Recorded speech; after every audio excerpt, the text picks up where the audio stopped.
안녕하세요. 오늘은 병자호란을 주제로 스터디 윗미 할게요. 병자호란을 이해하기 위해선 먼저 인조반정부터 아셔야 돼요. 인조반정의 배경부터 간단하게 설명을 드리자면 능량군과 서인 세력은 광해군의 명과 후금 사이에서의 중림 외교에 대해 굉장히 많이 불만을 가지고 있었어요. 이들은 명에 대한 의리를 주장하는 세력들이었거든요. 폐모살제라는 명분을 내세워서 광해군을 왕위에서 몰아내고 능량군을 왕위에 올리는데 그게 1623년 인조반정이에요. 인조는 중림외교? 갖다 버려. 친명배금 정책을 펼칩니다. 명과 친하고 후금을 배척한다는 뜻이죠. 인조가 재위하던 당시에 후금은 점점 몸집을 크게 불리고 있었고 명나라는 우리 임진왜란 도와줬죠. 후금이 계속 자극하죠. 굉장히 쇠약해진 상황이었어요. 이런 와중에도 인조와 서인 세력들은 친명배금 정책을 펼치니 후금이 당장 쳐들어와도 이상하지 않은 상황이죠. 그런 와중에 한능검에도 굉장히 자주 출제되는데요. 이괄이라는 신하가 있었는데 이 사람이 인조 반정에서 인조를 왕위에 올리는데 아주 큰 공을 세운 사람이거든요. 근데 논공행상에서 이 이괄의 공이 되게 낮게 평가가 된 거예요. 심지어 변방으로 쫓겨나고 하니까 이 이괄이 억울하죠. 너무 억울해서 반란을 일으켰는데 그게 이괄은 아니에요. 이때 인조는 공주 공산성까지 피신을 가기도 하죠. 겨우 진압이 되고 난 후 이제 살아남은 잔당들은 후금으로 도망을 가는데 홍타이지에게 지금 너희랑 잘 지내보려고 했던 광해군이 폐위가 됐고 지금 너희를 배척하는 인조가 왕이 됐다. 빨리 침략해! 이렇게 된 거예요. 후금은 이게 웬 떡? 안 그래도 마음에 안 들어서 손 좀 보려고 했는데 잘 됐죠. 그래서 1627년에 광해군의 원수를 갚는다는 명분으로 조선을 침략하는데 이게 바로 정묘호란이에요. 후금 얘네 여진족이거든요. 기마병이에요. 진격 속도가 굉장히 빨라요. 막 말을 타고 빠르게 한양으로 내려왔는데 인조가 없어요. 인조는 강화도로 피난을 갔기 때문이에요. 임진왜란과 마찬가지로 정묘호란에서 후금과 맞서 싸웠던 의병장들의 이름도 꼭 기억해 두셔야 되는데 용골산성에서 정봉수와 이립이 의병을 이끌고 항전했습니다. 성공적으로 후금을 격퇴했고요. 유일하게 정묘호란에서 조선이 이긴 전투예요. 지금 후금은 명나라랑 전쟁 준비해야 되는데 이러고 있을 시간이 없는 거예요.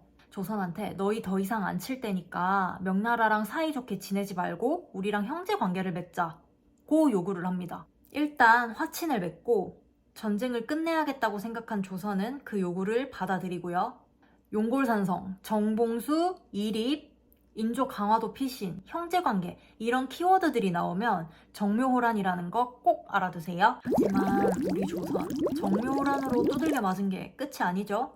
후금이 국호를 처음으로 바꿔요. 그리고 명을 그냥 작사를 내요. 그런 다음 조선한테 뭐라 하냐면 너희가 아버지라고 섬기던 명나라 작살냈어. 걔네 우리 밑이야. 그러니까 우리랑 군신관계를 맺어. 예의를 갖춰서 우릴 임금으로 섬겨. 이렇게 요구를 합니다. 이 말을 들은 조선 조정은 두 파로 갈리게 돼요. 먼저 명과에 의리가 있지 어떻게 저런 오랑캐랑 군신관계를 맺어요. 싸웁시다. 이게 척합하고요. 김상헌, 윤집 등이 있고요. 그리고 조선은 싸울 힘이 없습니다. 우선 화친하고 백성들을 돌보면서 훗날을 도모합시다. 라는 주화파가 있어요. 최명길이 대표적이고요. 이때 인조는 누구 손을 들어줍니까? 척화파의 손을 들어주죠. 그래서 총나라가 이놈들 봐라 하면서 홍타이지가 13만 대군을 이끌고 조선을 또 쳐들어와요. 이게 바로 1636년 병자호란입니다. 청의 군대가 불과 열흘 만에 한양 근처까지 도달했다는 소식을 들은 인조는 급히 남한산성으로 가고요. 청의 군대에 완전히 포위된 상황에서 인조는 더 이상 못 버티고 항복을 하게 돼요. 꽁꽁 얼어붙은 한강 위에서 3번 절하고 9번 머리를 조아리는 삼괴구고두례를 하며 결국 군신관계를 맺게 되는데 이게 바로 삼전도의 굴욕이에요. 그래서 정말 치욕스러운 사건이죠.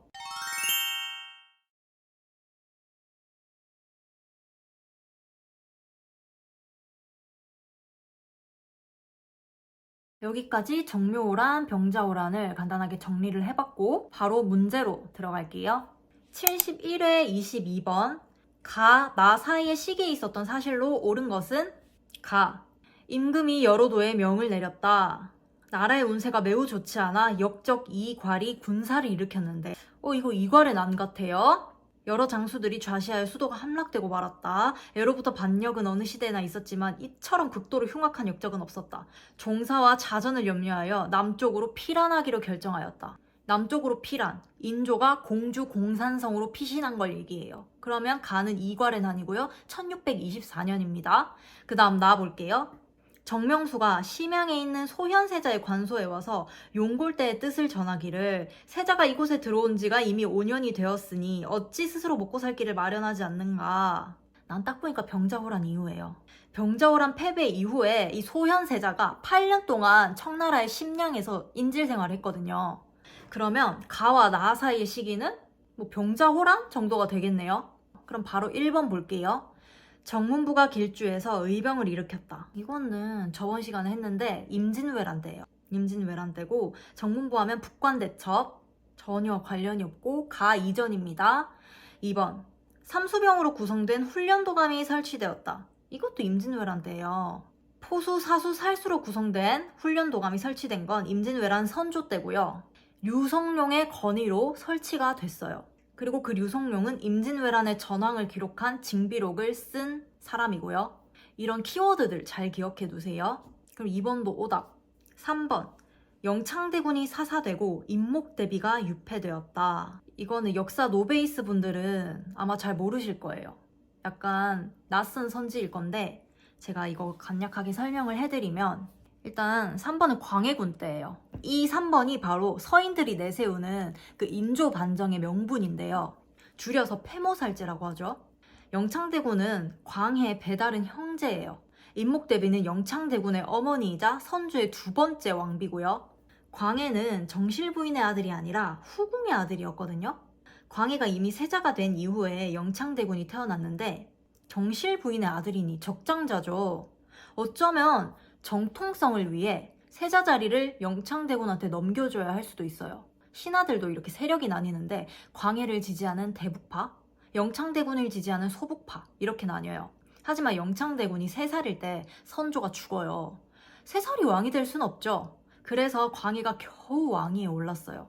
사실 이렇게 자세한 내용은 한능검에 안 나오는데 이해를 돕기 위해 설명드리는 거예요. 나중에 사료로 임목대비, 영창대군 나오면 바로 아실 수 있게끔요. 그래서 패모살제가 뭔데 하면 광해군과 광해를 지지하는 대북파가 임해군과 영창대군을 영모죄로 몰아서 유배 보낸 다음 죽이고요. 임목대비는 오늘날의 덕수궁에 가둬버립니다. 이게 패모살제예요. 이것이 광해가 주도적으로 벌인 행동인지는 저도 모르겠으나 아무튼 권력을 유지하기 위한 짓인 건 맞잖아요. 서인 세력에게 좋은 먹잇감이 되었죠. 그래서 인조 반정이 발생하게 되는 거예요. 그래서 3번은 광해군 때예요. 가 이전입니다. 4번 이덕형이 구원병 요청을 위해 명예 청원사로 파견되었다. 이건 사실 저도 낯선 선지거든요.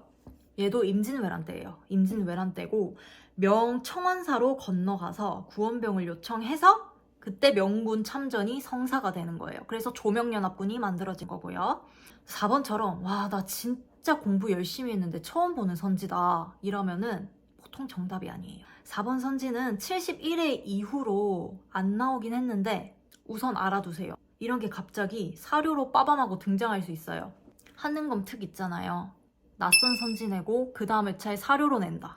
다음 5번. 얘가 정답이겠네요. 김상원 등이 남한산성에서 화의에 반대하여 항전을 주장하였다. 이게 가와 나 사이의 시기에 있었던 사실로 옳은 거죠. 남한산성은 병자호란 당시에 인조가 피난을 갔던 곳이고요. 화의에 반대하여 항전을 주장하였다. 얘네 척화파죠, 척화파. 하지만 이미 남한산성을 삥 둘러싸고 있는 청군대에 결국 항복을 하게 됩니다. 그러면서 군신관계를 맺게 되고 소현세자와 복림대군이 청의 신령으로 끌려가게 되는 거죠. 오늘은 시간상 한 문제만 풀어야 할 것 같고요. 여러분들의 한능검 공부에 1%라도 도움이 됐으면 좋겠어요. 그러면 다음 시간에도 또 좋은 주제 들고 찾아뵙도록 할게요.